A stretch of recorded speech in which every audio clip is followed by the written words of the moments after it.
syempre hindi mawala ang kanin. Yes! Lechon kawali! Lechon kawali! Ayan, syempre yung ating sausawan. Napangapoy ng ilong. Oh. Diba, maanghang ito. Sarap na. Okay na ni Bago. Ayan, syempre yung ating fried chicken na may potato. At syempre yung ating kapares, guys. Yung sinigang. Ayan, sinigang na sabaw. Ayan, so kain na tayo, guys. Gutom na, gutom. Sarap, guys. Halika, kain ka sa inyo. Halika, kain ka daw sa inyo. Sabaw pa lang, ulam na. Ito talaga pag yung sinigang ang nilagay mo, no? Oo. Wala kasi yung sinigang sa gabi. Yun sana ang masasampalok. Yung sinigang sa gabi kasi medyo malapot-lapot yun. Alam mo yung ginawa ko, guys, yung pinaglagaan ko ng baboy. Yun ang ginawang sinigang. Ginawa ko siyang sinigang. Kasi nandun na yung lasa ng baboy. Sayang. Malasa. Ayan, kain tayo. Dahan-dahan lang. Kailangan natin magkamay. And then, nalalagay kami ng gloves kasi pag biglaang may nagtawag sa amin, mabilis lang. Hindi na kailangan Binahugas. May biglang nagtington, alam na. Dito ito. Wala mang anghang. Ang sarap. Wala pa? Wala, ito. Ah, hindi pa tumalang. Hindi pa, mamaya. Hindi pa yan. Wala pa ako nararamdaman. Ang balat. Ang sarap. Parang ayaw niyang lumutong kanina. Ang lutong na nga. Kain tayo. Oh Lord, pang pa-high blood ito. Minsan na naman. Hindi naman lagi. Kain tayo, guys. Malutong.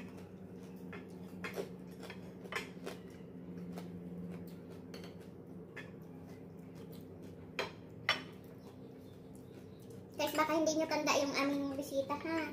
Si Evelyn, ang aming pambato sa Lebanon ng kantahan. Si Budot, pambato ng sayawan. Si Host, pambato lang ng lutuan. Combination. May sabaw, may bread. All in one menu. Kaya parang hindi masuya kasi laman, taba, Sabaw. tamang-tama, meron ding sabaw. Hindi pa tumalam. Wala pa nga. Sabi ko hindi ka pamanghang. May pa yan, nakita mo yung mga, puro sili yan. Pero kanina pa yan.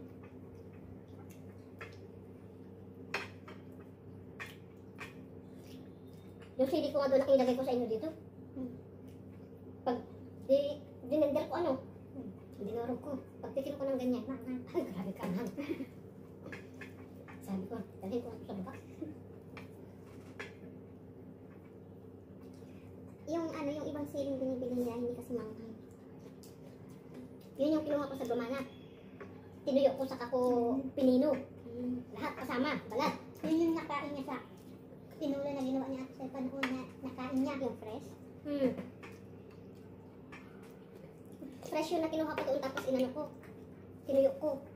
May sabaw pa dun. Pinatuyo ko ng todo-todo. Minsan lang kami magganito, guys.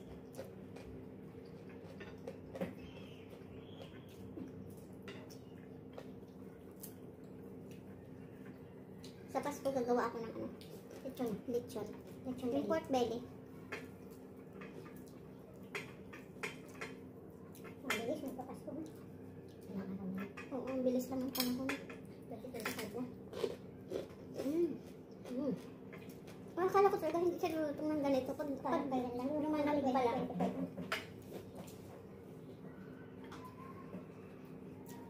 $20-25 na bulldogs. Kaya mag-asawa ka na. Pinagdagaling ko yung pag kinagat mo. Crunchy. Diba, guys? Kailangan mag-asawa ni bulldogs kasi 20-25 na. Ang tanong, sino? Ang dami. Ilan ba kasi sila? Sa dami nito, hindi niya alam sinong piliin. Mo iba. Okay.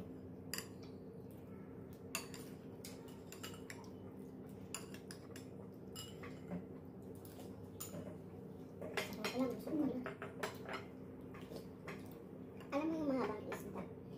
Mahabang isda? Oo, yan lang po yung tawag sa amin. May fresh na ganun. Yung pa ganun siya, ang haba niya. Espada tawag mo. Espada. Espada ba yun? Yung kulay puti? Oo, na flat. Oo, dahil sa amin. Tsaka yung fresh niya. Masarap siyang iprito. Tapos after ng prinito, gisa mo siya. Tapos lagyan mo ng yung black beans. Oo. Tausi. Tausi. Wala man yata yung dito isda. Wala. Wala pa ako nakita. Nakakabing ko tausi. Halong isa na. Kasi nalasahan ko na.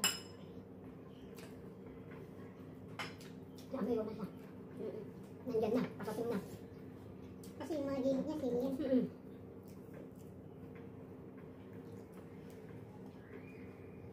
Ang sarap guys. Ang sarap. Sarap sana kung mayroong ano, talong, okra. Tapos nasa daon ng ano, saging. Pinas lang. Bagoong iba. Hindi. Allergy ako sa bagoong. Pero masarap. Iwas na ako sa bagoong. Masarap Makati. siya.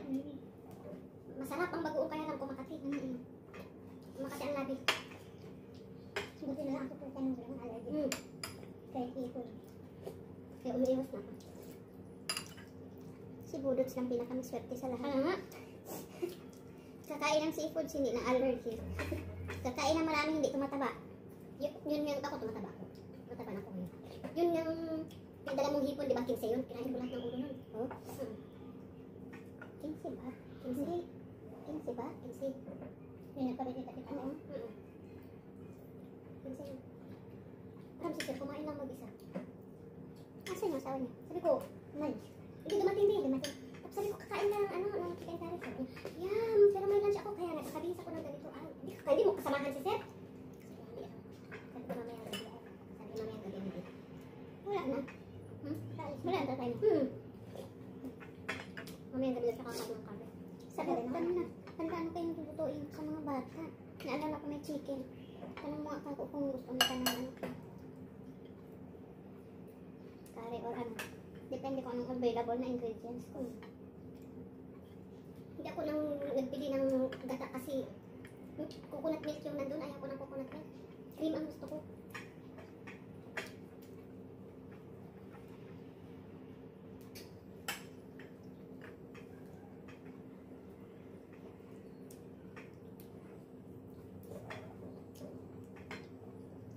Budot. Kibo ka. Hello. Hard para sa'yo. Seryoso si Budots kumain. Gutom na guys. Kaya hindi tumataba kasi hinihimay-himay niyo yung pagkain niya. Para sa'yo. Alam mo na yung kung sino ka. Ay! May mga ganyan palang sinyalis na. May pasikreto pala ito eh. May sign pala sila.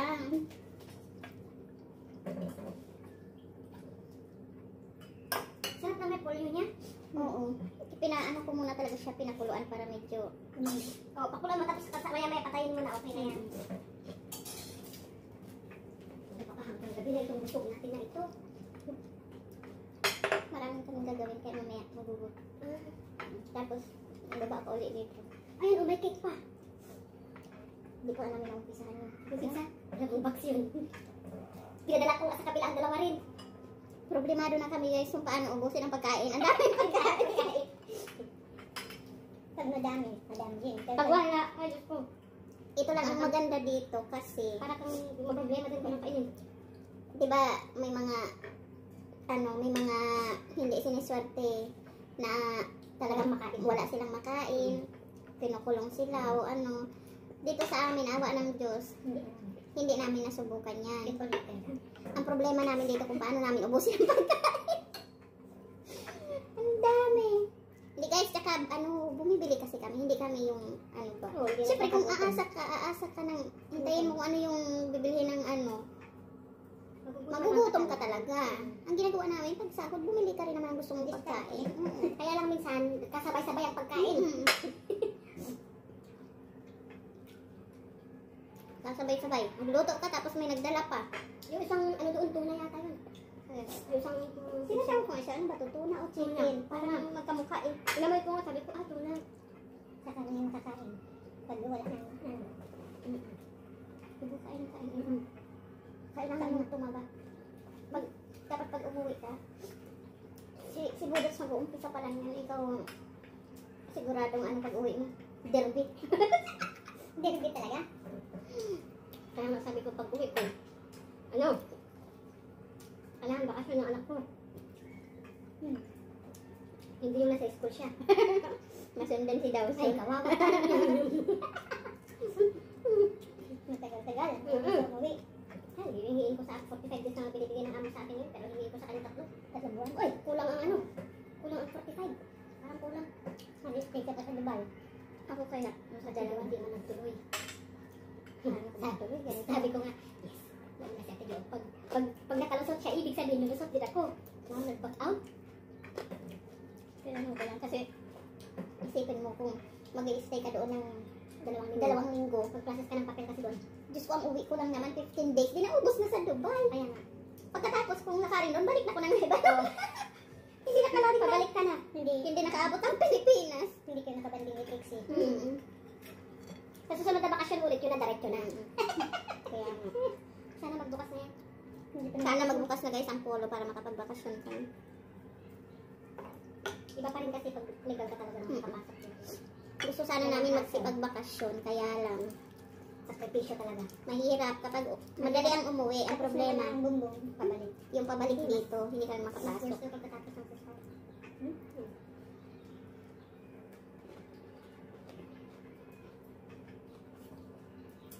Lahat malutong, lahat makolesterol. Lutong. Kaya lang nakakaubos ng lotus namin sa bahay. Oh, ayan guys, so dessert naman si Budots. Pagkatapos ng kain, mag-dessert na siya. Tapos may hapon. Nalusin na siya. Pakataba ka Budots ha.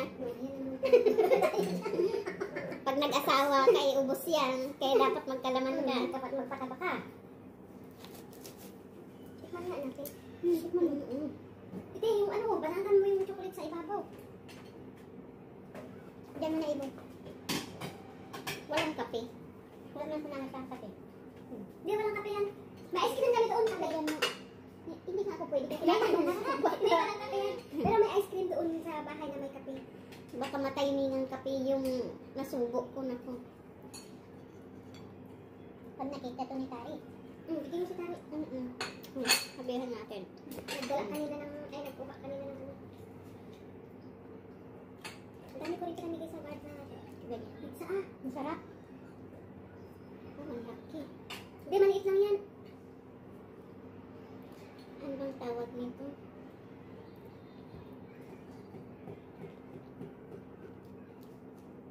Si Fuad, favorite niya rin yung ganito may ano. Prutas. Prutas.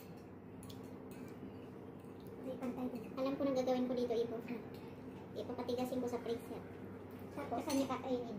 ay ganun. Sa kainin parang ice cream. Guys, Cake. Walang katapusang kain dito. Yum! Sarap. Kain ang kain. kain ng kain, mamaya antukin. Ay, nalaglag. Tumakbo pa. Yung baboy, hindi na buhay. Yung cake na buhay. Happy birthday to me. Ay, nakikita. Oh my God, magtago ka. Huwag kang lumabas. Ikaw din wala. Gusto ako meron. Gusto niyang mamintana. Oh my God. Walang lalabas sa akin. Hindi siya masyadong matamis, ano. Sakto lang yung ano. Pang diet ata ito. Nakayata to. Diet. Hindi. Iba naman. Mura lang yan, be. Libre. Libre eh.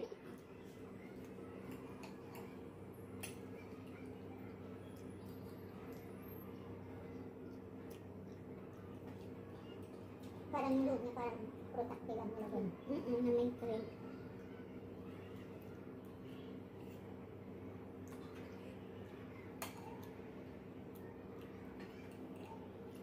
Nagpapasko lang. Parang wala lang.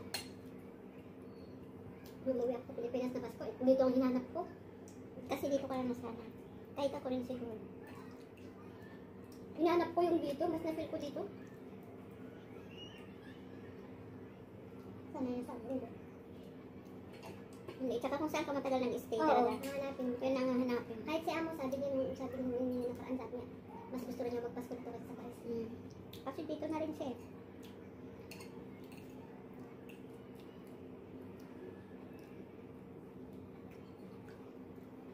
Chocolate overload. syrup ang ginamit niya. Oo, kaya hindi masyadong matamis. Okay naman siya sa taas. May nanay niya. Kaya lang, nag-walk out si Sir. Dito bumagsak sa tatay niya. Dito tumakbo. Dito nga bukas ha? Bukas. Ilan taon na Sir? 55 yata. 55, 54, parang ganun. 54. Uy, naka 20 minutes na tayo. Bye guys! Salamat! Salamat sa panonood ng aming mukbang. Huwag kang lumabas. Ano ba naman natin? Ayan, thank you. Oo, yung mga natakam dyan. Ang aming ulam. Ayan, thank you guys. Sa susunod ulit. Bye-bye.